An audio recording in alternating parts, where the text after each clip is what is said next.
Good evening সবাইকে। আজকে আমরা শুরু করতে যাচ্ছি আমাদের উইকলি কারেন্ট অ্যাফেয়ার্স।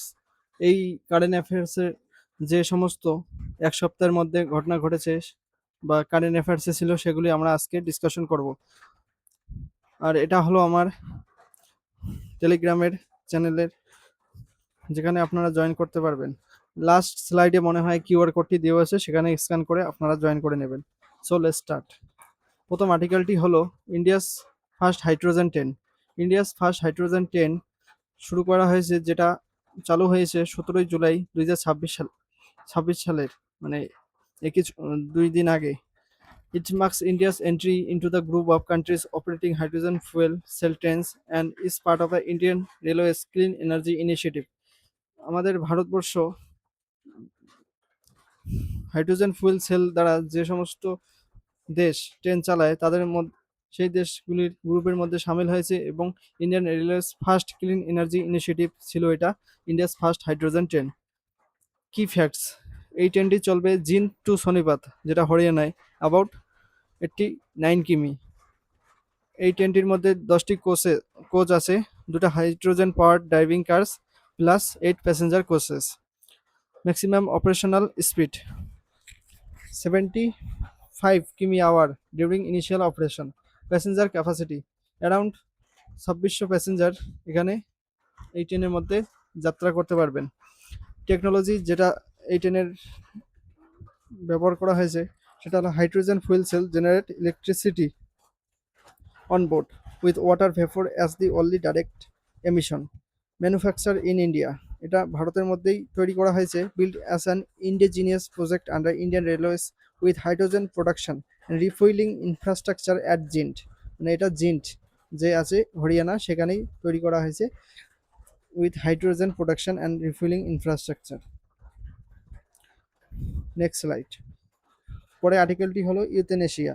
ইউথেনেশিয়া একটা খুবই ভালো টপিক, যেটা আমাদের সকল অ্যাসপিরেন্টকে জানা উচিত, কারণ ইউথেনেশিয়া সম্পর্কে তোমরা যদি না জানো তাহলে পরবর্তীতে যে সমস্ত এই কারেন্ট রিলেটেড নিউজ আসবে সেগুলো সম্পর্কে তুমি রিলেটেড করতে পারবো না।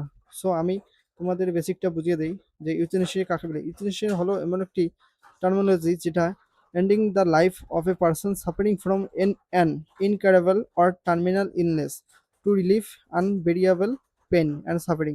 মনে করো, ধরো তুমি এমন একটি অসুস্থ অবস্থায় আছো যেখানে তোমার বাঁচার চান্স 10% টু 5%, তখন কিন্তু তুমি মনে করো ভেন্টিলেটর বা ফিডিং টিউবের সাহায্যে বেঁচে আছো, বা অনেক দিন ধরে তুমি মৃত্যুর সাথে লড়াই করতেছো, কিন্তু তোমার পরিবারের লোক তো কেউ চায় না যে তার পরিবারের একটা সদস্য তাদের ছেড়ে চলে যাক। সো তখন এই ইউথেনেশিয়া টপিকটি চলে আসে। ইউথেনেশিয়া 2 রকমের: অ্যাক্টিভ ইউথেনেশিয়া এবং প্যাসিভ ইউথেনেশিয়া। অ্যাক্টিভ ইউথেনেশিয়াটা ইন্ডিয়ার মধ্যে ইলিগাল, মানে যেটা কখনোই সম্ভব নয়। অ্যাক্টিভ ইউথেনেশিয়া হলো এমন একটি ইউথেনেশিয়া যেটা কি, মনে করো তুমি এমন একটি স্টেজে আছো যেখানে তোমার বাঁচার সম্ভাবনা নেই, মানে তুমি কোনোদিন সুস্থ হতে পারবে না, অথচ তুমি মারাও যাচ্ছে না, তখন কি হবে বলো তো? তখন তোমাকে এমন একটি লেথাল ইনজেকশন, মানে বিষ জাতীয় ইনজেকশন দেওয়া হবে, যাতে তুমি পরলোক গমন করো বা তোমার মৃত্যু হয়। দ্বিতীয়ত, প্যাসিভ ইউথেনেশিয়া হলো এমন একটি ইউথেনেশিয়া যেখানে তুমি মনে করো ভেন্টিলেটর বা ফিডিং টিউবের সাহায্যে বেঁচে আছো অনেক দিন ধরে, কিন্তু এখন তোমার পরিবারের লোক এটা, আমি ভারতের কনটেক্সে বলতেছি, যে সুপ্রিম কোর্টের মধ্যে মনে করো অ্যাপ্লাই করলো, তখন এটাকে সুপ্রিম কোর্টের নির্দেশ বা কোনো হাই উচ্চপদস্থ কোর্টের নির্দেশের দ্বারা এটাকে তোমরা করতে পারবে, কিন্তু এটা অন্যভাবে হয়। অ্যাক্টিভ ইউথেনেশিয়াতে যেমন তোমরা একটা লেথাল ইনজেকশন বা বিষ জাতীয় কোনো মেডিসিন দিয়ে তার মৃত্যু ঘটায়, কিন্তু প্যাসিভ ইউথেনেশিয়া হয় না, যেটা সাহায্যে তুমি বেঁচে আছো বা যার দ্বারা তুমি এতদিন থেকে সার্ভাইভ করতেছো সেটাকে সরিয়ে দেওয়া হয়, এবং তোমার যে মৃত্যুটা হবে সেটা হবে ন্যাচারালি। এটাই ইন্ডিয়ায় চলে, কিন্তু এটা লিগাল আন্ডার স্ট্রিক্ট সেফগার্ড, মানে পুরাই সেফগার্ডের মধ্যে চলে, by the laid down by the supreme court. পরে স্লাইডে evolution in India. Aruna Shanbaug case 2011। Aruna Shanbaug নামে একটি নার্স ছিল, যার সাথে খুবই খারাপ অ্যাসাল্ট হয়, মানে অনেক, মানে যেটাকে গ্যাং রেপ বলা হয়, অ্যাসাল্ট হয়, সেটার দ্বারা সাম্বাক অনেক দিন ধরে মৃত্যুর সঙ্গে লড়াই করতে থাকে। শেষমেশ the supreme court recognise passive euthanasia in exceptional cases under judicial. তখন সুপ্রিম কোর্ট এই কেসটিকে, সাম্বাক কেসটিকে রিকগনাইজ করে প্যাসিভ ইউথেনেশিয়ার নির্দেশ দিয়েছিল, যা যেটা হলো যে মনে করো অরুণা সাম্বাক যে তার সাহায্যে বেঁচে আছে সেটাকে সরিয়ে দেওয়া হবে এবং ন্যাচারালি তার মৃত্যু হয়ে যাবে। এটাই অরুণা সাম্বাক কেস। 2018 সালে আরও একটি common cause versus union of India, যেটা সুপ্রিম কোর্টে ছিল। The supreme court held that right to die with dignity is part of article 21। এটা তোমার পরীক্ষায় আসার খুবই চান্স থাকে যে right to die with dignity এটা কোন আর্টিকেলের পার্ট, বা ওখানে মেসিং থাকবে যে রাইট টু ডিগনিটি কোনটা কোনটা কিসের। এটা রাইট টু লাইফ উইথ লিবার্টির পার্ট, মানে তথা আর্টিকেল 21। এটা ফান্ডামেন্টাল রাইটের মধ্যে পড়ে। যখন আমরা ফান্ডামেন্টাল রাইটস ইন্ডিয়ান কনস্টিটিউশন নিয়ে আলোচনা করব তখন এগুলো সম্বন্ধে ভালো করে পড়ব। Next, recognised living will advance medical directive allowed passive euthanasia under prescribe procedure. Passive euthanasia allowed করা হয় আন্ডার প্রেসক্রাইব প্রসিজার, মানে অনেক কিছু করার পর। The Supreme Court simplified the procedure for implementing living wills and passive euthanasia, making the process less cumbersome. যে এটা latest হয়েছিল 2026 সালে, আমার ডেটটা ঠিক মতো মনে নেই, কিন্তু Harish Rana versus union of India case, the supreme court permitted the withdrawal of life sustaining treatment. মানে সুপ্রিম কোর্ট ওই যে বললাম না প্যাসিভ ইউথেনেশিয়া, যেটার সাহায্যে একটা ব্যক্তি বেঁচে থাকে বা সার্ভাইভ করে, সেটাকে সরিয়ে নেওয়া, vegetative state, marking the first practical application of India's passive euthanasia framework. The court also urged to union government. Court অবশ্য অর্ডার দিয়েছিল ইউনিয়ন গভর্নমেন্টকে যে প্যাসিভ ইউথেনেশিয়া সম্পর্কে একটি ল তৈরি করতে, যেটাতে পরবর্তীকালে যদি কোনো এইরকম সমস্যা থাকে তাহলে যাতে কোর্টের দ্বারস্থ সবাইকে হতে না হয়, যেটাতে অনেক সময় লেগে যায়। এটাই কোর্ট বলেছে ইউনিয়ন গভর্নমেন্টকে। তৃতীয় আর্টিকেলটি হলো লেটেস্ট, যেটা স্কাই রুট এরোস্পেস নামে একটা কোম্পানি আছে, ইন্ডিয়াস ফার্স্ট প্রাইভেট কোম্পানি, যেটা বিক্রম 1 রকেট লঞ্চ করেছিল। এটা আমাদের ভারতবর্ষের কাছে খুবই গর্বের বিষয় যে ইসরো তো আমাদের ভালো কাজ করে চলছে দেশের নাম উজ্জ্বল করছে। আমরা যেমন চন্দ্রয়ান 3-তে চাঁদের সাউথ পোলে গিয়ে পৌঁছলাম, যেখানে যার নাম শিব শক্তি পয়েন্ট হিসেবে পরবর্তীতে নাম দেওয়া হয়েছিল। সেহেতু বিক্রম 1 রকেট এটা ছিল India's first private developed orbital class launch vehicle built by Skyroot Aerospace. এটি Hyderabad's based space startup. It was successfully launched on 18 July 2026 under Mission Agaman from Satish Dhawan Space Center. কি features, এই বিক্রম 1 রকেটটির কি ফিচার্সটা আমরা এক নজরে দেখে নিই। Height approximately 22 metres, stage 4 stage launch vehicle, payload capacity up to 350 kg to low Earth orbit. Use 3D printed rocket engines and carbon composition structure designed on rapid on demand satellite launches. বাকিগুলো সম্পর্কে আমি বেশি কিছু discussion করছি না। যখন আমরা science and take সম্পর্কে ডিসকাশন করব বা সায়েন্স অ্যান্ড টেকের ক্লাস চালু হবে, তখন আমরা এই সমস্ত রকেট, পেলোড, লো আর্থ অরবিট এগুলো সম্পর্কে একদম বিস্তারিতভাবে আলোচনা করব। তাই একটু স্কাইরুট এরোস্পেস সম্পর্কে জানা যাক। এটি তৈরি হয়েছে 2018 সালে হায়দ্রাবাদ এটার হেডকোয়ার্টার।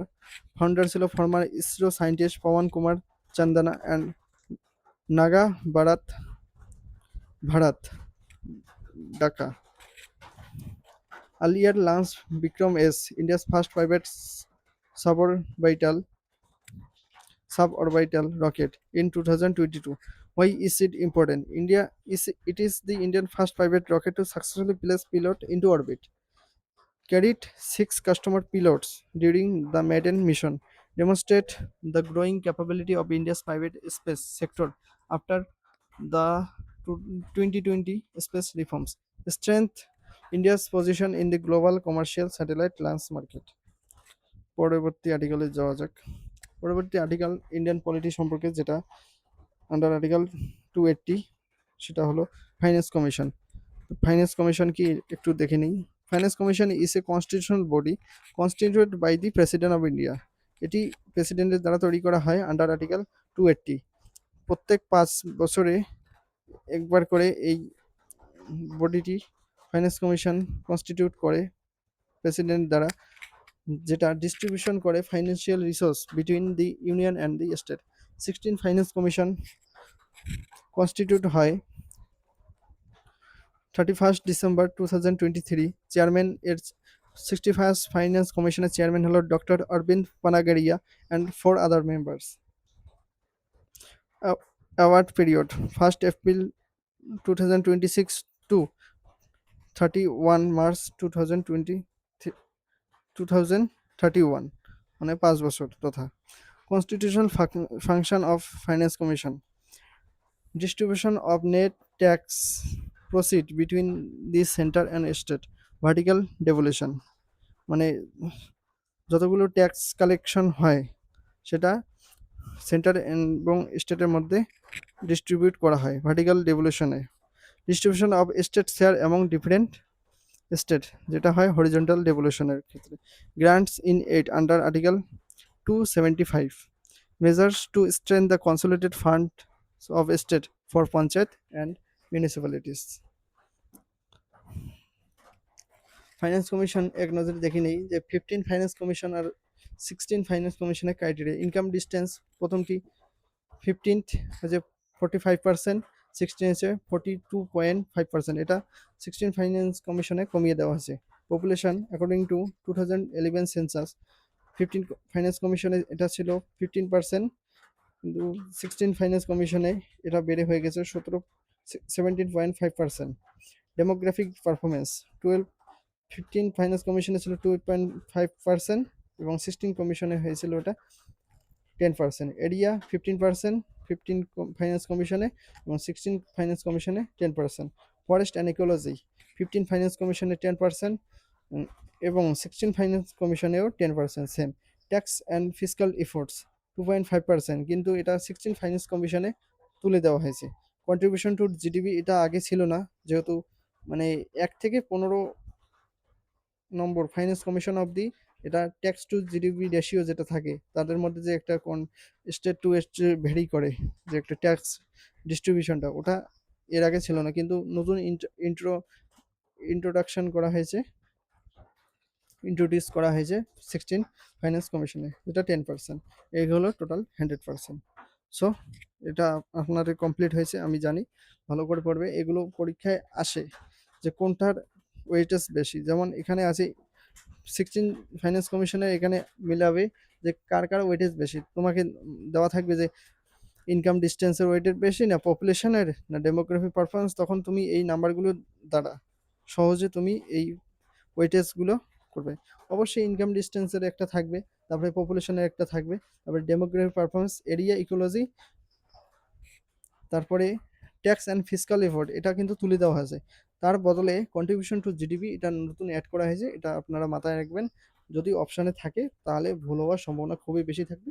ওই জন্য ইম্পর্টেন্ট জিনিসগুলি খুবই ভালো করে মার্ক করবেন, যেটা পরীক্ষার ক্ষেত্রে, কারণ ওখানে খুবই চাপ থাকে না, তখন এই সমস্ত জিনিস কি হয়ে যায় মাথা থেকে বেরিয়ে যায়। তখন আমরা তাড়াহুড়োর মধ্যে ওগুলো টিক দিয়ে আসি, এখন বাড়ি এসে দেখে ও রে এটা তো ভুল হয়ে গেছে, বা যখন আমরা অ্যান্সার কি মেলাই। সো এটা ভালো করে দেখবে। নেক্সট আর্টিকেলে যাওয়া যাক। নেক্সট আর্টিকেলটি এটা স্ট্যাটিকও বলা হয়, যেটা কারেন্ট অ্যাফেয়ার্সে থাকে ওটাই আমরা স্ট্যাটিকের সঙ্গে পারি। কারণ যখন একটা ভাইস প্রেসিডেন্ট সম্পর্কে কারেন্ট অ্যাফেয়ার্সে কোনো কিছু চলবে, তখন আমরা অলওয়েজ ফোকাস করব স্ট্যাটিকটা। কারণ ভাইস প্রেসিডেন্ট সম্পর্কে কারেন্ট অ্যাফেয়ার্সে কোনো কিছু থাকলেই আমরা প্রথমেই দেখব স্ট্যাটিক পার্টটা কি। স্ট্যাটিক পার্টটা আমি একটু বলে দিই। কনস্টিটিউশনাল বেসিস আর্টিকেলের, মানে কনস্টিটিউশনে কোন 63 to 71 এগুলো আর্টিকেলের মধ্যে আছে। Let's start. প্রথমে election, elected by an electoral college consisting of all elected and nominated members of both houses of parliament, মানে পার্লামেন্টের বোথ রাজ্যসভা এবং লোকসভার অথচ এবং রাজ্যসভার যে নমিনেটেড মেম্বারগুলো আছে তাদের দ্বারা একটা ইলেকট্রাল কলেজ তৈরি করা হয় এবং শুধুমাত্র তারাই ভোট দিতে পারে। এই ভোটটি হয় প্রপোর্শনাল রিপ্রেজেন্টেশন এর মাধ্যমে থ্রু সিঙ্গেল ট্রান্সফারেবল ভোট। এই ভোটটি হয় সিক্রেট ব্যালটের মধ্যে। কোয়ালিফিকেশন, ভাইস প্রেসিডেন্ট হতে গেলে according to constitution of India তোমাকে প্রথমত ভারতীয় নাগরিক হতে হবে, তোমার 35 ইয়ার্স অফ এজ হতে হবে, qualified two B elected as a member of Rajya Sabha, রাজ্যসভার মেম্বার হওয়ার জন্য তোমার যোগ্য হতে হবে তথা কোয়ালিফাইড হতে হবে, এবং not holding any office of profit under the government, মানে তুমি গভর্নমেন্টের আন্ডারে কোনো অফিস অফ প্রফিট হোল্ড করতে পারবে না। টার্ম 5 বছরের জন্য নিযুক্ত করা হয়। এলিজিবল ফর রিইলেকশন, দ্বিতীয় রিইলেকশন করার জন্য এলিজিবল থাকে, এবং যদি তারা রিজাইন দিতে চায় তাহলে সেটা প্রেসিডেন্টকে দিতে হয় রিজাইন দেওয়ার জন্য। Power and function, ex officio chairman of Rajya Sabha, যে ভাইস প্রেসিডেন্ট হিসেবে নিযুক্ত হয় তিনি সরাসরি ex officio chairman of Rajya Sabha হিসেবে নিযুক্ত হয়।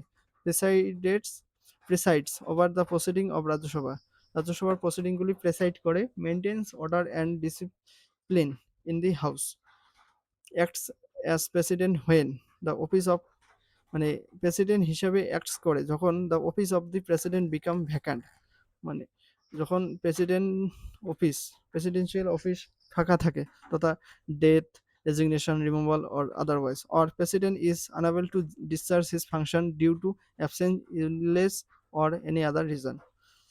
দ্বিতীয়ত পরেরটা রিমুভাল, কিভাবে ভাইস প্রেসিডেন্টকে রিমুভাল করা যায়, can be remove by a resolution of the Rajya Sabha, resolution must be passed by an effective majority and agreed to by Lok Sabha. No impeachment procedure exists for the vice president. প্রেসিডেন্টের জন্য যেমন impeachment procedure আছে যেটা under article 61 এর মধ্যে পড়ে, কিন্তু vice প্রেসিডেন্টের ক্ষেত্রে সেই মতো কোনো ইমপিচমেন্টের ক্রাইটেরিয়া কনস্টিটিউশনে প্রোভাইড করা নেই। Oath or affirmation administered by the President of India. Important points গুলি আমরা দেখে নেই। Second highest constitutional office in India. Nominated MPs vote in vice presidential election but do not vote in presidential election. Election dispute are decided by the Supreme Court. এখানে একটা catch আছে যেটা আপনারা মাথায় রাখবেন, যে রাজ্যসভার যে 12 জন নমিনেটেড মেম্বার থাকে যেটা প্রেসিডেন্টের দ্বারা নিযুক্ত করা হয়, তাদের কর্মদক্ষতা ও তাদের এক্সেলেন্সির দ্বারা তারাই শুধু ভাইস প্রেসিডেন্সিয়াল ইলেকশনে ভোট দিতে পারে। কিন্তু তুমি যদি মনে করো তারা প্রেসিডেন্ট যেহেতু নিযুক্ত করে তাহলে হয়তো তারা প্রেসিডেন্সিয়াল ইলেকশনেও ভোট দিতে পারে, কিন্তু না, প্রেসিডেন্সিয়াল ইলেকশনে ভোট দিতে তারাই পারে যারা elected, not nominated. Only nominated member are vote in vice presidential election, এটা সবসময় মাথায় রাখবে। তৃতীয়, election dispute are decided by the supreme court. কোনো যদি ভাইস প্রেসিডেন্টের ইলেকশন নিয়ে ডিসপিউট থাকে বা কোনো পার্টি তথা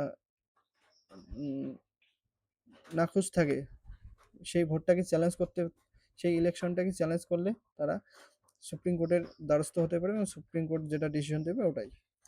এখানে কিছু আর্টিকেল দেওয়া আছে যেটা এই ভাইস প্রেসিডেন্ট সম্পর্কে, এটা আপনারা দেখে নেবেন পিডিএফটি ডাউনলোড করে। এটাই আমাদের লাস্ট আর্টিকেল ছিল। Subscribe the channel and join the Telegram, এটা আমাদের টেলিগ্রামের লিঙ্ক দেওয়া আছে, মানে কিউআর কোড, আর প্রথমে লিঙ্কটা দেওয়া আছে সেটা, ওটা আমাদের লিঙ্ক, ওটা আপনারা যদি সার্চ করেন তাহলে ওটা টিপে সার্চ করবেন তাহলে পেয়ে যাবেন। Thank you so much, good night, have a great day in future. So good night, thank you so much, জয় হিন্দ, জয় ভারত, বন্দে মাতরম।